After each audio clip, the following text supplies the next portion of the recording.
Vamos falar, para encerrar por hoje, vamos falar da teologia de Calvino. O grande livro de Calvino chama-se Institutas da Religião Cristã.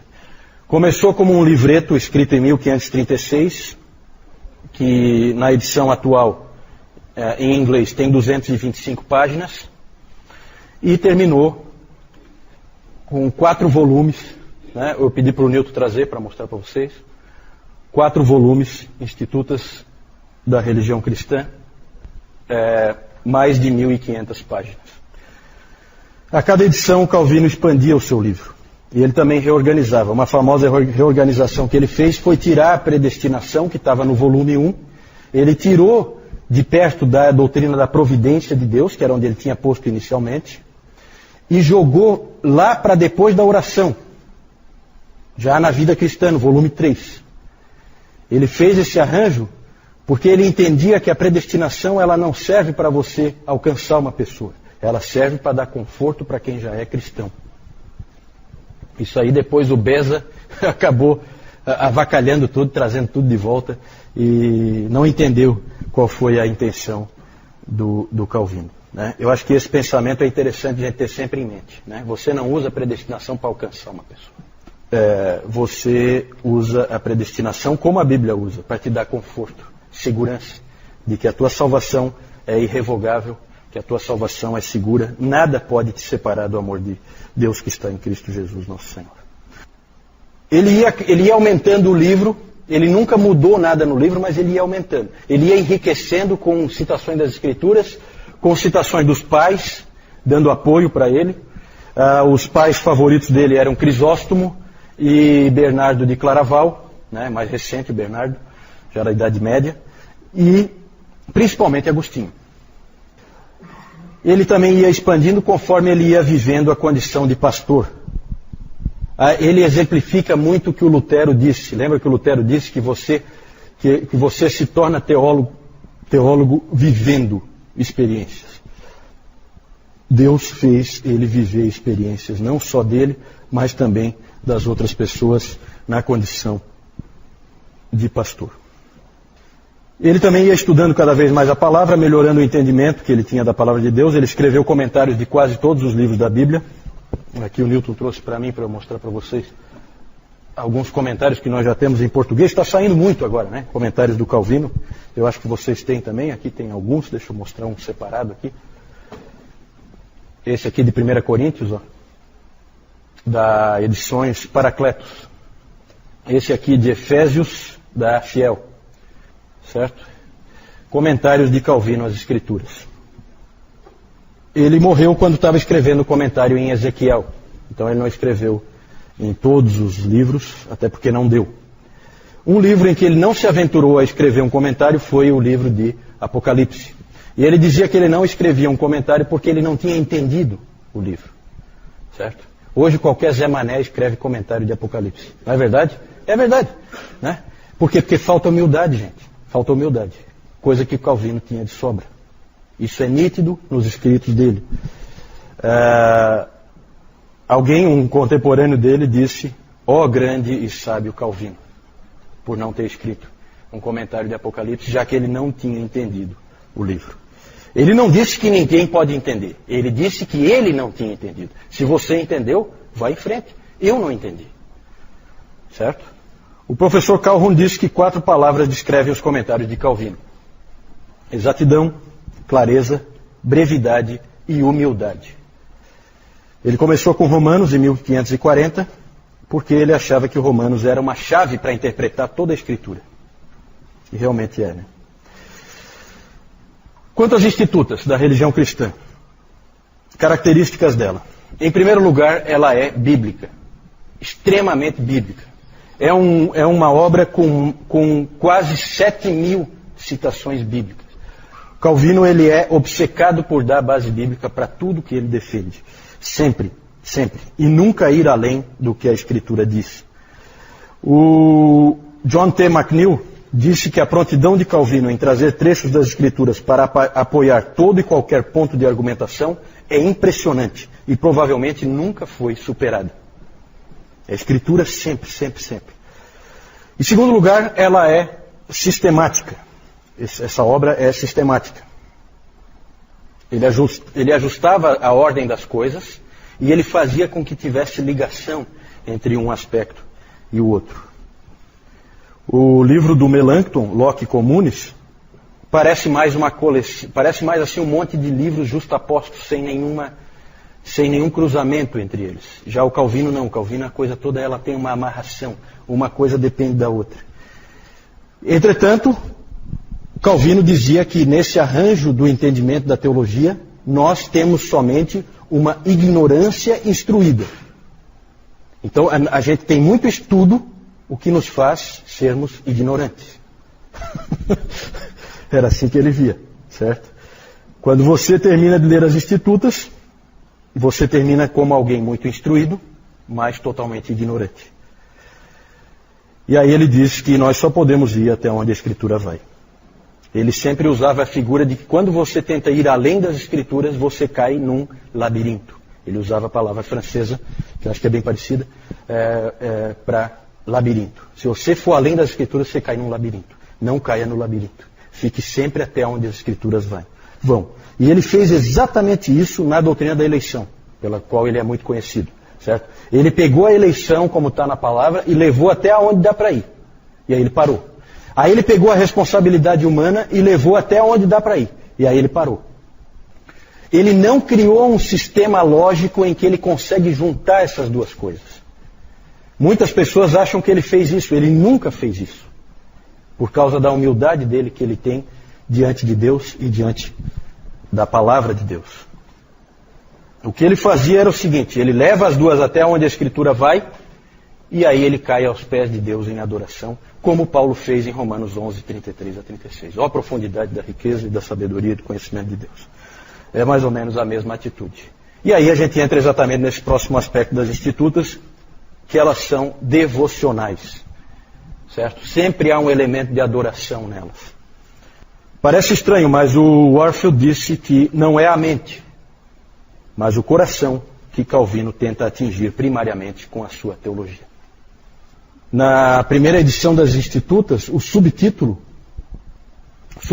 era Institutos da Religião Cristã, subtítulo: O sumário da piedade e do que quer que seja necessário saber quanto à doutrina da salvação.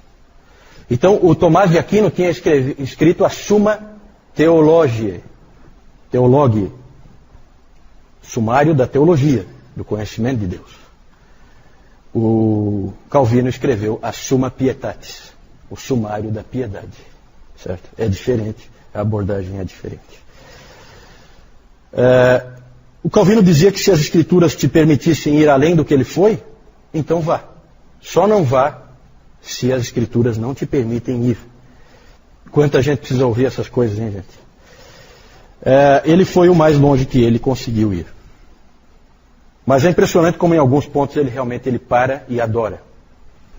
Quando ele estava, no capítulo 5 do livro 1, quando ele estava tratando da doutrina da Trindade, ele diz assim: é uma doutrina feita mais para que adoremos do que para que investiguemos meticulosamente.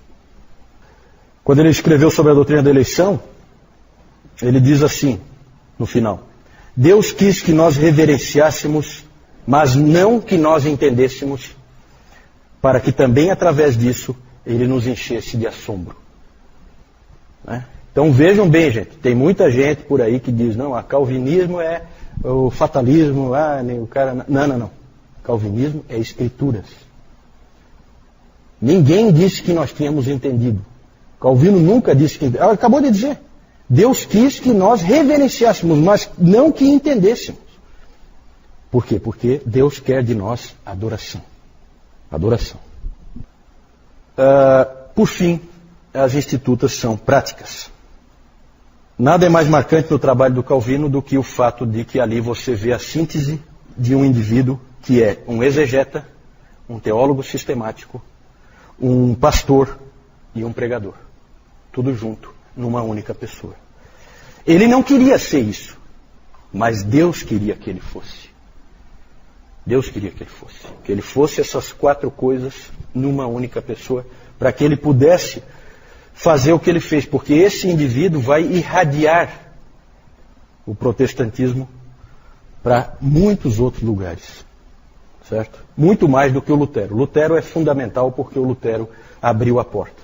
Só que o Calvino é o organizador daquele bando, transformando num exército, certo? E a maioria das igrejas protestantes descendem indiretamente de Genebra, porque todo mundo foi aprender lá para depois aplicar nos seus respectivos países, certo?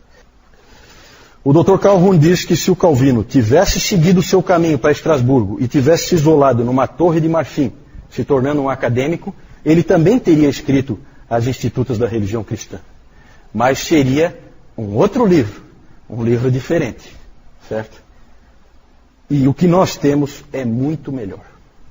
Muito melhor. Porque é um livro escrito por um indivíduo que foi forçado por Deus a viver a vida, apesar de ser um grande intelectual.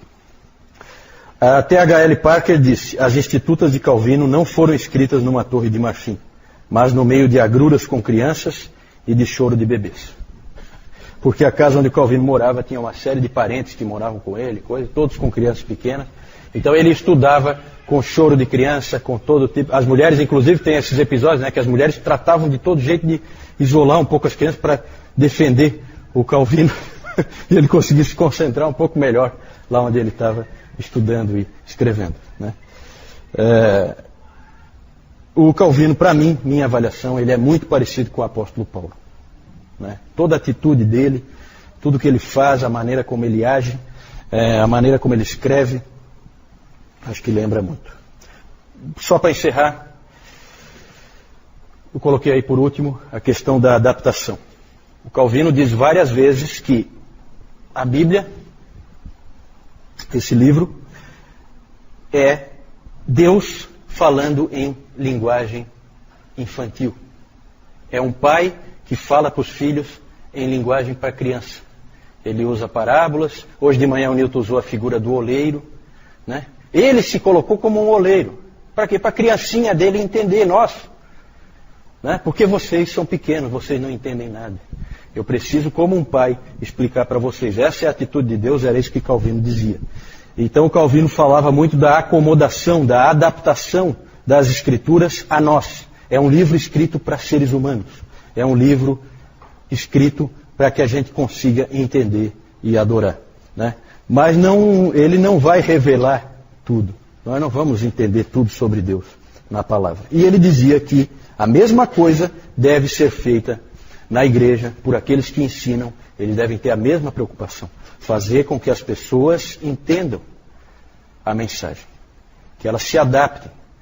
É claro que um indivíduo que sai de um grande seminário com um doutorado em teologia, ele pode vir aqui e falar durante horas coisas que nenhum de nós vai entender. Mas para que serve isso? Além de uma exibição gratuita de capacidade, ou sei lá, né? Não é esse o propósito de Deus. O propósito de Deus é que a palavra chegue a todas as pessoas. Então, nas Institutas, há também essa adaptação. Infelizmente, as traduções são muito complicadas. Porque os tradutores, eles gostam de complicar, não sei porquê. Né? Existem algumas escolas assim de tradução que gostam de falar bonito e tal. E o Newton estava comentando isso comigo hoje de manhã, que é muito difícil pegar essa edição das Institutos, que está em português, e entender alguma coisa. Né? O próprio Dr. Calhoun, ele fala para os alunos dele, peguem nessa tradução aqui. Ele diz qual é, a tradução em inglês. Né? Porque as outras não dá para entender nada. Certo? Porque o tradutor resolveu, né? Sabe, quando tenta rebuscar de graça, né? Contra o espírito do Calvino. O espírito do Calvino nunca foi esse. Tá certo? Mas é um grande homem de Deus. Nós vamos ver depois, no domingo que vem, nós vamos ver como ele influenciou todo o protestantismo. Oi? Ele escreveu em latim e ele mesmo traduziu para o francês. Eles escreviam, todos esses intelectuais escreviam em latim. O próprio Lutero, né? Como é que ele lia Lutero? Ele lia Lutero em alemão? Claro que não. Ele lia Lutero em latim. Latim era a língua universal, então eles escreviam em latim. Só que o Calvino fazia questão de sempre, ele mesmo traduzia para o francês, né? Para colocar na mão do povo dele e dos franceses também, dos huguenotes franceses. Né? Ok, gente, mais alguma dúvida? Senão nós vamos encerrar aqui com o Calvino. Oi, 59 não, né? Os 500 anos. 500 anos, isso, porque ele nasceu em 1509, né? Isso. Essas homenagens são interessantes, né? Mas eu tenho certeza que o Calvino ia odiar. Mas o povo gosta, né, de homenagear e tudo, né? Mas é interessante, realmente, vai ser 500 anos. Lá quando foi, acho que foi quando teve os 450 anos, que foi feito aquele grande monumento que tem lá. Eu vou mostrar, eu estava esquecendo de mostrar as figurinhas, só mais uns minutinhos aí para a gente mostrar as figurinhas. Eu só quero mostrar rapidinho aqui, então, para a gente encerrar. Aqui o Calvino, aqui o Farel, colocando aquela prensa no Calvino, né? Amaldiçoando a tranquilidade dele. Aqui os dois sendo expulsos de Genebra, certo? Pelo povo de Genebra. Então os dois saem da cidade. Aqui aquele monumento que tem lá em Genebra, né? Aqui esse monumento é um muro bem longo, com várias pessoas. Bem no centro estão esses 4 indivíduos. Aqui é o Farel, aqui o Calvino, esse é o Beza, sucessor do Calvino, e esse aqui é o John Knox, o grande reformador escocês, certo?